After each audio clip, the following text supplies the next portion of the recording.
Okay, let's start this week off. Polk County, Highlands County. You folks are mainly in kind of a moderate drought. You see that, but everybody else is either in a severe or extreme drought, which includes Tampa and St. Petersburg at this point because, of course, the lack of rainfall. That's how we are beginning this week. Typically, the average rainy season doesn't kick in until the end of the month, so we still have a few weeks. Typically, as May moves along, it just starts to get hotter and hotter and hotter without the big rain. And then by the end of the month is when we start to get a little bit more and more of those afternoon, evening thunderstorms.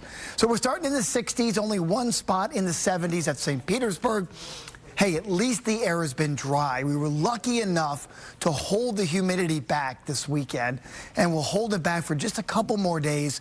And then later this week, the humidity will start to kind of return to go along with those 90-degree temperatures. And if you look at the high temperatures here over the course of the next, 8 to 10 days, it's not really going to change. We got upper 80s, lower 90s, all week long, going right through Mother's Day weekend. Now, I will tell you, first couple of days this week will be dry.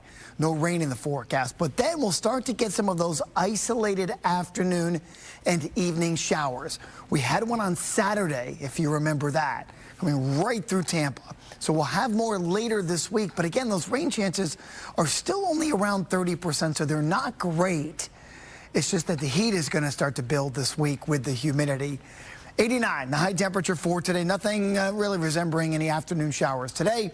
Then clear skies tonight, mild. I'm thinking Tampa drops down to about 70 degrees, most areas in the 60s, and then clouds and sunshine, but a nice little steam bath for tomorrow. Your high 89, 90 in most spots. Southeast winds for boaters today, 5 to 10 knots, seas running a foot or two with a light chop expected. Look at that, 90 to 91 Wednesday through Sunday, and at least we'll introduce the 20 to 30% chance of an isolated afternoon storm later this week. Okay, Mariah, good morning.